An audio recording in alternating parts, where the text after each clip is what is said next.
Hi everyone. So for the past 2 days, we've been talking about solving by factoring and a method of solving quadratic equations. Now, that was mostly an algebra topic. The way that we're going to relate that to geometry is today. We're going to be talking about angle pairs, and we're going to have equations that we have to solve by factoring that involve angle pairs. Okay, so let's do a quick review of angle pairs. So we'll start with our congruent angle pairs, and all the angle pairs that we're going to focus on today are dealing with parallel lines being cut by transversals. So the three pairs of angles that are congruent angle pairs are corresponding angles. So that's angles like angles 1 and 5, they're in corresponding positions. So as long as we have two lines that are parallel and they're being cut by a transversal, our corresponding angles are going to be congruent. So angles 1 and 5, 2 and 6, 3 and 7, and 4 and 8. Our alternate interior angles are angles that are interior to the parallel lines, but on alternate sides of the transversal. So like angles 4 and 5 and 3 and 6. Those angles will also be congruent. Last is our alternate exterior angles, so angles that are exterior to the parallel lines, but on alternate sides of the transversal. So that's like angles 1 and 8 and 2 and 7. Okay?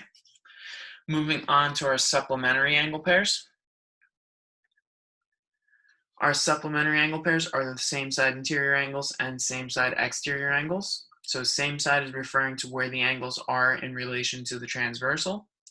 Interior and exterior are talking about where the angles are in relation to the parallel lines. So our same side interior angles are angles 3 and 5 and 4 and 6. Those are same side interior, so they're going to be supplementary. Our same side exterior angles are angles 1 and 7 and 2 and 8. Again, those would also be supplementary. Okay, so let's take a look at how factoring will be used in geometry. Okay, so for our first example, we're being asked to find the measure of angle 1. Angle 1's right here. In order to do that, we have to figure out what one of these angle measures are. So looking at our figure, I see that I have an x squared plus 10x and a 7x plus 40. I notice that those angles are alternate interior angles, so I know they're congruent to each other. So x squared plus 10x is equal to 7x plus 40. Knowing that they're equal to each other, what we've talked about in terms of factoring is the first thing we have to do is set this equal to 0. So I'm going to subtract 7x. So I have x squared plus 3x is equal to 40. Now I'm going to subtract 40 from both sides as well. So I have x squared plus 3x minus 40 is equal to 0. Now I need to find two numbers that multiply to negative 40 that add to positive 3. So that's going to be x plus 8, x minus 5 is equal to 0. So I get that x is equal to negative 8 and positive 5. Now what I need to do is check for extraneous solutions. In terms of geometry, extraneous solutions will be any values of x that'll give us a negative angle measure. So I'm going to start with negative 8. I'm going to plug that in right here.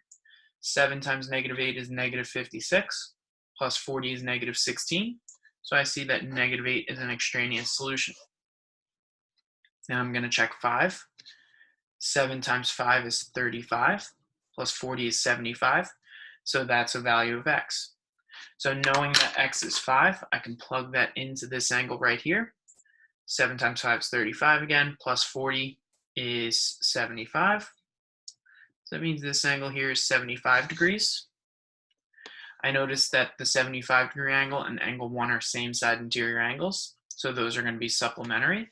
So angle 1 plus 75 is equal to 180. So I'm going to solve for angle 1, and I get the measure of angle 1 is 105 degrees. Okay, moving on to number 2. So for example 2, I see that I have two lines that are intersecting. These two angles that are formed are vertical angles. We know that vertical angles are congruent, so I'm going to set these equal to each other. So I have 2x squared plus 10x is equal to negative 3x plus 7. Okay, so just like the previous example, anytime you're dealing with a quadratic and a linear, we have to set it equal to 0. So I'm going to move the negative 3x over and the 7. So I'm going to add 3x to both sides.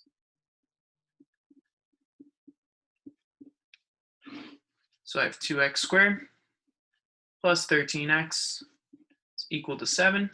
I'm going to subtract 7 from both sides. So I have 2x squared plus 13x minus 7 is equal to 0. Now I need to factor this. What I notice is that there's no GCF, so I'm going to have to use the AC method. So I multiply A and C, that goes on the bottom. 2 times negative 7 is negative 14. My B value goes up top. And I need two numbers that multiply to negative 14 and add to positive 13. That's going to be positive 14 and negative 1. Then what I'm going to do is factor by grouping. So I'm going to replace my 13x with the 14x minus 1x. So I have 2x squared plus 14x minus x minus 7 is equal to 0. We're going to factor by grouping. Okay. I'm going to factor out the GCF. So the GCF between 2x squared and 14x is 2x. I'm left with x plus 7. The GCF between negative x and negative 7 is negative 1. So we have x plus 7 on the inside. And remember that when you're factoring by grouping, as long as what's inside the parentheses matches, you did it correctly. Our factors are going to be x plus 7 is equal to 0. Or I'm sorry, x plus 7 times the coefficients 2x minus 1. So then set these both equal to 0. And solve for x. So subtract 7, we get x is equal to negative 7. Solve for x here, add 1, then divide by 2, so positive 1/2.